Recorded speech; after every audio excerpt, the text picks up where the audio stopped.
మీ ఎలాంటి వ్యాపార ప్రకటనలకైనా వెంటనే మా ఛానల్ సంప్రదించండి. అందరికీ నమస్కారం. ప్రస్తుతం మనతో పాటు సుప్రసిద్ధ జ్యోతిష్య వాస్తు పండితులు బ్రహ్మశ్రీ డాక్టర్ నాయకంటి మల్లికార్జున శర్మ గారు ఉన్నారు. సో అక్టోబర్ మాసంలో మేషరాశి వారి పరిస్థితి ఏ విధంగా ఉండబోతుందో గురువు గారిని అడిగి తెలుసుకుందాం. నమస్కారం గురువు. నమస్కారం అండి. సో అక్టోబర్ మాసం విశేషంగా మేషరాశి వారి పరిస్థితి ఏ విధంగా ఉంటుంది, ఎలాంటి జాగ్రత్తలు తీసుకుంటారు? ప్రేక్షకులందరికీ కూడా విజయదశమి శుభాకాంక్షలు.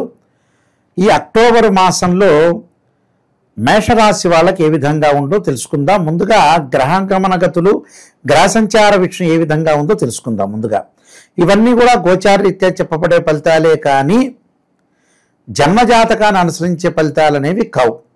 కాబట్టి అందరూ కూడా this is the transit system. 20% మాత్రమే సపోర్ట్గా చేసే గ్రహాలు. అంటే సహజంగా ఎలా ఉంటుందంటే అదృష్టం అనేది మనకి ఎంత కృషి చేసినా కూడా కొంత ఆవగింజంత అదృష్టం అనేది ఒకటి ఉండాలి. అదృష్టమే గోచారం, అంటే అదృష్టమే ట్రాన్సిట్ సిస్టమ్ అని అర్థం. అయితే గ్రహగమన గతుల్లోకి ముందుగా మనం వెళితే ఈ అక్టోబరు 18వ తారీఖున మిథున రాశిలో ఉన్న గురుగ్రహము అతిచార సంచారం చేత కర్కాటక రాశిలోకి ప్రవేశం జరుగుతుంది. అలానే అక్టోబర్ 3వ తారీఖున శని మీనరాశిలో వక్రస్థితిలోకి వెళ్ళిపోతాడు. అంటే ఈ రెండు అతిపెద్ద గ్రహాలు అనేవి మార్పు జరుగుతుంది. అంటే గురువు మిథునంలోంచి కర్కాటక రాశిలోకి వెళ్ళిపోవటం, అలానే రాహువు కుంభరాశిలో సంచారం, అలానే ముఖ్యంగా కేతు వచ్చేటప్పుడు సింహరాశిలో సంచారం జరుగుతుంది. మిగతా గ్రహాలని మనం పరిశీలన చేసినట్లయితే సహజంగా ఇక్కడ శుక్రుడు సింహరాశిలో కన్యారాశిలో సంచారం చేయటం, శుక్రుడు 10వ తారీఖు తర్వాత సింహం నుంచి కన్యారాశిలోకి సంచారం చేస్తాడు. అంటే ప్రథమార్థం ద్వితీయార్థం అనేది ఒకటి ఉంది. అంటే కొన్ని రోజుల పాటు ఒక్కొక్క గ్రహము ఒక్కొక్క రాశిలో సంచారం చేయటం, ద్వితీయార్థంలో కొన్ని మార్పులు జరిగే అవకాశాలు ఎక్కువ ఉండేవి. అలానే రవి అంటే ఏదైతే ఇక్కడ కుజుడు సింహరాశి నుంచి సింహము కన్యారాశిలో సంచరిస్తారో రవి వచ్చేటప్పుడు కన్యా తులారాశిలోకి సంచారం చేయటము, అలానే ముఖ్యంగా కుజుడు వచ్చేటప్పటికల్లా తులా వృశ్చిక రాశిలోకి సంచారం చేయటం, అలానే బుధుడు వచ్చేటప్పటిగా తులా వృశ్చిక రాశిలో సంచారం చేస్తారు. ఇది గ్రహస్థితి. ఈ గ్రహస్థితిలో ముఖ్యంగా మేషరాశి వాళ్ళకి ఏ విధంగా ఉందో తెలుసుకుందాం. మేషరాశి వాళ్ళకు తృతీయాధిపతి షష్టమాధిపతి అయిన బుధుడు అష్టమ స్థానంలో ఉన్నాడు. అంటే ఏదైతే తులా వృశ్చిక రాశుల్లో ఇక్కడ ముఖ్యంగా సప్తమ అష్టమ స్థానంలో ఉన్నాడో వ్యాపార పరంగా ఆచితూచి అడుగు వేయాలి. ఏ వ్యాపారం చేసినా కూడా డబ్బులు అనేవి ఎక్కువగా ఖర్చు పెట్టుకోకుండా ఎంతవరకు మితంగా ఖర్చు పెట్టుకోవాలో మితంగా ఖర్చు పెట్టుకొని ముందుకు వెళ్ళాలి. అది చాలా ఇంపార్టెంట్. దాన్ని అనుసరించి వీళ్ళు ముందుకు వెళ్తే వీళ్ళకి మంచి జరిగే అవకాశం ఉంటుంది. కొన్ని పరిహారాలు చేసుకొని ముందుకు వెళ్ళాలి. అలానే గురువు 18వ తారీఖు వరకు కూడా మిథున రాశిలో సంచారం చేయటం వల్ల ఈ మేషరాశి వాళ్ళకి వ్యయాధిపతి, అలానే వ్యయాధిపతితో పాటు వీళ్ళకి భాగ్యాధిపతి అయిన గురువు తృతీయ చతుర్థాల్లో ఉంటాడు. అంటే తృతీయం అంటే 18వ తారీఖు వరకు ఉంటారు, 18 నుంచి చతుర్థ స్థానంలోకి వెళ్తాడు. తృతీయంలో ఉన్న చతుర్థంలో ఉన్న మిశ్రమ ఫలితాలు ఎక్కువగా ఉంటాయి. అంటే గురువు 2, 5, 7, 9, 11 స్థానాల్లోనే మంచి ఫలితాలను ఇచ్చే అవకాశం ఒకటి ఉంటుంది. కాబట్టి ధనపరంగా ఇబ్బందులు లేకపోయినా ఉద్యోగపరంగా ఇబ్బందులు ఉండవు, వ్యాపార పరంగా ఇబ్బందులు ఉండవు. కానీ డబ్బును పొదుపు చేయటం అనేది చేసుకోవాలి. అంటే వృధా భ్రమణం, వృధాగా తిరగటం, డబ్బులు అనవసరంగా ఖర్చు పెట్టడాలు, ఖర్చు పెట్టేది ఏదో తెలియలేకపోవటం, ఇలాంటి వాటిల్లో కొంత పొదుపు పాటించి ముందుకెళ్ళటం చాలా ఇంపార్టెంట్ ఇక్కడ. అంటే శని బాగున్నాడు, అలానే మేషరాశి వాళ్ళకి రాహువు బాగున్నాడు. రాహు వల్ల విదేశాలకు వెళ్ళటమే కాకుండా సర్వత్రా విజయం లభించే అవకాశాలు, శత్రువులు దూరం అయ్యే అవకాశాలు, శత్రువులు మిత్రులుగా మారే అవకాశాలు, అలానే కొన్ని గృహ ఉపకరణ వస్తువులు కూడా కొనుగోలు చేసే అవకాశాలు ఎక్కువగా ఉంటాయి రాహు వల్ల. తర్వాత మిగతా గ్రహాలను మనం చూసుకునేటట్టయితే మిగతా గ్రహాల్లో ముఖ్యంగా ఈ మేషరాశి వాళ్ళకి కొన్ని గ్రహాలు అనేవి మార్పు జరుగుతున్నాయి. ఆ గ్రహాలు ఎలా ఉంటుందంటే సింహరాశిలో ఉన్న శుక్రుడు కొన్ని రోజులు 10వ తారీఖు వరకు ఉండి తర్వాత కన్యారాశిలోకి సంచారం చేస్తాడు. అంటే ద్వితీయాధిపతి, అంటే మేషరాశి వాళ్ళకి ద్వితీయాధిపతి పంచమ షష్టమాల్లో ఉంటాడు. పంచమ షష్టమాల్లో ఉండటం వల్ల అనుకూలమైన ఫలితాలు జరుగుతాయి. అంటే పంచమ స్థానంలో ఉంటే అంటే మొట్టమొదటి 10 రోజులు వివాహ ప్రయత్నాలు సఫలీకృతం కావటం, ఉన్న వాహనాలు లగ్జరీ వాహనాలు కొనుగోలు చేసే అవకాశాలు ఎక్కువ ఉండటం ఒకటి. అంటే శుక్రుడు సుఖాన్ని భోగాన్ని సౌఖ్యాన్ని ఇచ్చేవాడు శుక్రుడు. ఈ శుక్రుడు వల్ల వివాహ ప్రయత్నాలే కాకుండా బంగారు ఆభరణాలు కొనుగోలు చేయటం, దుస్తులు కొనుగోలు చేసే అవకాశాలు బాగా ఎక్కువ ఉండటం ఒకటి, అలానే నూతన వ్యాపారాల్లో ముందుకు వెళ్ళే అవకాశాలు, అలానే భాగస్వామ్య వ్యాపారం కూడా బాగా కలిసి వస్తుంది. అంటే మొట్టమొదటి 10 రోజులు మాత్రమే.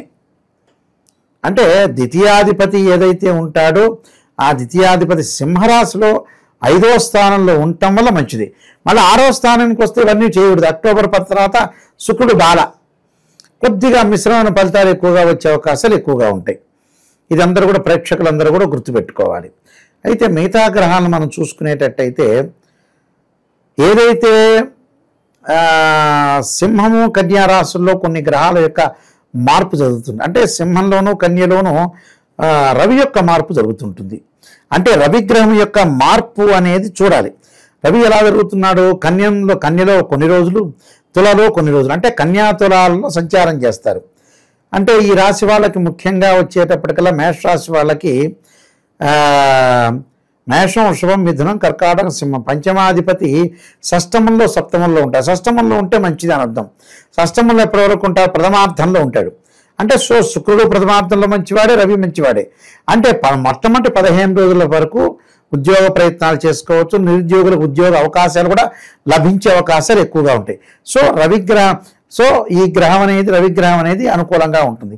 మొట్టమొదటి 15 రోజులు బాగుంటుంది. అంటే ఉద్యోగము, నూతన ఉద్యోగాలు, ఏదైతే మనం ఉద్యోగాలకు అప్లై చేస్తామో ఆ ఉద్యోగాల్లో కూడా కొంత అనుకూలంగా ఉండటం ఒకటి, నూతన ఉద్యోగాల వాళ్ళు ఎక్స్పెక్ట్ చేయనంత మంచి జాబ్స్ వచ్చే అవకాశాలు ఎక్కువ ఉంటాయి. అంటే మంచి శాలరీతో బాగా వచ్చే అవకాశాలు ఎక్కువగా ఉంటాయి. అలానే మిగతా గ్రహాల యొక్క మనం కలయికను చూసుకునేటట్లయితే కుజగ్రహం అంటే తులారాశిలో కొన్ని రోజులు, వృశ్చిక రాశిలో కొన్ని రోజులు మారుతారు. వృశ్చిక రాశులు అంటే రాస్యాధిపతి మెయిన్ ముఖ్యంగా. అంటే మేషరాస్యాధిపతి అయిన కుజుడు 7వ స్థానంలో తులారాశిలో ఉంటాడు. 7వ స్థానంలో భూములు, ఇళ్ళు కొనుగోలు చేసే విషయంలో, భార్యాభర్తల యొక్క సంబంధ బాంధవ్యంలో ఇబ్బందులు వస్తూ ఉంటాయి. అంటే సర్దుబాటుతనం లేకుండా, అంటే వైఫ్ అండ్ హస్బెండ్ రిలేషన్ అనేది కాంట్రవర్షన్ కాకుండా కాంప్రమైజింగ్గా వెళ్ళాలి. అంటే సర్దుబాటుతనంతో ముందుకెళ్ళటం మంచిది. సర్దుబాటుతనం లేదనుకోండి ఎన్నో ఇబ్బందులు కలిగే అవకాశాలు ఎక్కువ ఉంటాయి. కాబట్టి భర్త ఒక మాట అన్నా, భార్య ఒక మాట అన్నా కూడా సర్దుబాటు చేసుకొని ముందుకెళ్తే మనకు మంచి జరిగే అవకాశాలు ఎక్కువ ఉంటాయి. ఎందుకంటే రాస్యాధిపతే 7వ స్థానంలో ఉన్నాడు. 8వ స్థానంలో ఉన్నప్పుడు, 8వ స్థానం ఎప్పుడు వస్తాడు, ద్వితీయార్థంలో వస్తాడు. అంటే 15వ తారీఖు తర్వాత ద్వితీయార్థంలో వచ్చినప్పుడు కూడా కుజుడి యొక్క ప్రభావం వల్ల ఆరోగ్యపరంగా, ఆరోగ్యం అంటే ప్రమాదాల పరంగా జాగ్రత్త ఉండాలి. అంటే వాహనాలను అతి స్పీడ్గా నడపకుండా, వాహన ప్రమాదాలు జరగకుండా, దీర్ఘకాలిక వ్యాధుల విషయంలో కొంత శ్రద్ధ పెట్టడం చాలా మంచిది. అలానే ఇది కుజుడి యొక్క ప్రభావం.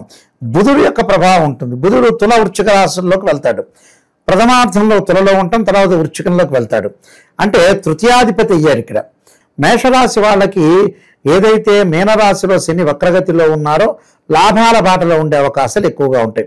అంటే అధిక లాభాలు కలగటం ఒకటి, అనుకున్న పనులన్నీ కూడా సక్సెస్ చేసే అవకాశాలు ఎక్కువగా ఉండటం, ప్రతి పనిలో కూడా విజయం సాధించే అవకాశం, నిష్ణాతులతోటి కలయిక, సర్వత్రా విజయం లభించే అవకాశం ఎక్కువ ఉంటుంది. అంటే ఇవన్నీ కూడా గోచారీత్యా చెప్పబడే ఫలితాలే.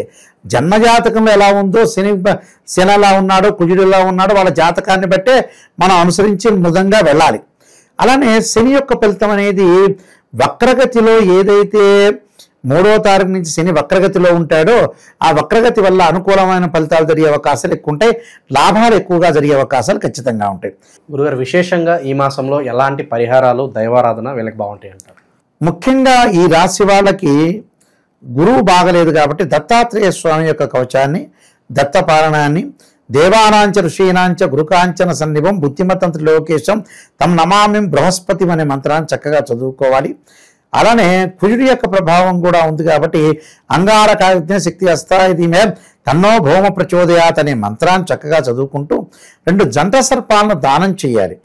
అంటే సుబ్రహ్మణ్య స్వామి యొక్క ఆరాధన చేయటం వల్ల వీళ్ళకి మంచి జరిగే అవకాశాలు ఎక్కువ ఉంటాయి. ఎందుకంటే ఇవన్నీ కూడా గోచారీత్యా చెప్పబడే ఫలితాలు, బర్త్ చార్ట్ ప్రకారంగా ఉండే అవకాశం అనేది ఇక్కడ ఉండదు. కాబట్టి దిస్ ఇస్ ట్రాన్స్ సిస్టమ్. అంటే మనం ఏదైతే గోచారీత్యా చెప్పబడే ఫలితాలు కొంచెం సపోర్ట్, లైఫ్కి సపోర్ట్ చేసే అవకాశాలు ఉంటాయి. కాబట్టి ఈ రెమెడీస్ చేసుకుని విష్ణు సహస్రనామ పాలన చేసుకోవాలి. ఓం నమః శివాయ పంచాక్షరి, తత్పురుషాయ విద్యే మహాదేవాయ ధీమహి తన్నో రుద్ర ప్రచోదయాత్ అనే మంత్రాన్ని చక్కగా చదువుకొని ముందుకు వెళ్ళాలి. ఎందుకంటే వీళ్ళకి కుజగ్రహము, రవిగ్రహము, అంటే బుధగ్రహము శుక్రగ్రహం మారిపోతారు. అంటే శుక్రుడు మారుతాడు, అలా రవి మారుతాడు, అలానే బుధుడు మారుతాడు, కుజుడు మారుతున్నాడు. ఎక్కువగా ప్రథమార్థంలో ద్వితీయార్థంలో మార్పులు ఎక్కువ జరుగుతున్నాయి కాబట్టి కొద్దిగా జాగ్రత్తగా ఉండి ముందుకెళ్ళటం అనేది మంచిది. ఓవరాల్గా మేషరాశి వారి పరిస్థితి ఏ విధంగా ఉండబోతుంది, ఎలాంటి జాగ్రత్తలు తీసుకోవాలి, అద్భుతంగా వివరించారు. ధన్యవాదాలు. నమస్కారం అండి.